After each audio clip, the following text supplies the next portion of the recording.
शकता अगदी आपट्याच्या पानासारखी ही पानं दिसतात. ह्याची फक्त आपल्याला पानं तोडून घ्यायची असतात. देठाचा भाग असतो तो आपल्याला घ्यायचा नाही.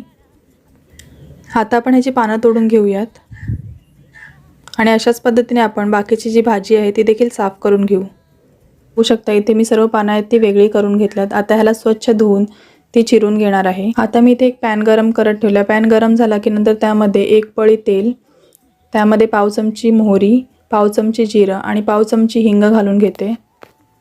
तसेच 7 ते 8 कढीपत्त्याची पानं, ठेचलेलं आलं लसूण. ह्या ठिकाणी तुम्ही आलं लसूणची पेस्ट देखील वापरू शकता.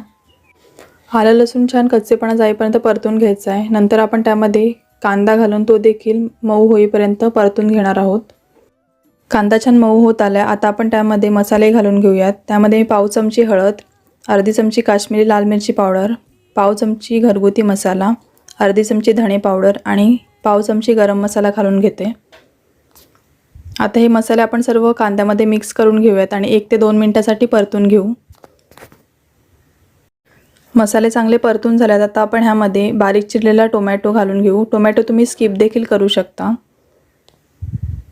टोमॅटो थोडं नरम झालं की नंतर आपण त्यामध्ये वाल घालून घेऊया. इथे माझ्याकडे मोड आलेले वाल होते म्हणून मी ते घालते. तुमच्याकडे जर मोड आलेले वाल नसेल तर तरी देखील तुम्ही ते वापरू शकता, किंवा जर तुम्हाला चणा डाळ वगैरे वापरायची असेल 1 ते 2 तासासाठी तरी भिजवून नंतरच ती वापरा, जेणेकरून ती लवकर शिजायला मदत होईल. आता हे वाल साधारणतः 5 मिनिटांसाठी मंद गॅसवर असेच आपण शिजू देऊ. त्यानंतर एकदा झाकण काढून आपण हे वाल पुन्हा मिक्स करून घेऊयात. आता हे वाल शिजण्यासाठी ह्यामध्ये मी साधारणतः 1 ते 1.5 वाटी इतकं पाणी घालून घेते, जेणेकरून वाल शिजायला मदत होईल. आता हे वाल आपण एकदा पुन्हा झाकण देऊन साधारणतः 15 मिनिटांसाठी लो टू मीडियम फ्लेमवर छान शिजवून घेणार आहोत. तुम्ही इथे बघू शकता 15 मिनिटं झालेली आहेत आणि वाल देखील आपले बऱ्यापैकी शिजलेले आहेत. तुम्हाला जर झटपट भाजी बनवायची असेल तर तुम्ही कुकरला एक वालाला शिटी काढून घ्या आणि नंतर ही भाजी तुम्ही बनवू शकता. आता आपण ह्यामध्ये चिरलेली कोरल्याची भाजी घालून घेऊयात. ह्यापुढेही पावसाळ्यामध्ये येणाऱ्या वेगवेगळ्या रानभाज्यांची मी तुम्हाला रेसिपी दाखवण्याचा नक्की प्रयत्न करेन. भाजी घालून झाली. आता ह्याला झाकण ठेवून मी अर्ध्या मिनिटासाठी वाफ काढून घेते, जेणेकरून ती भाजी आहे ती एकदम बारीक होईल.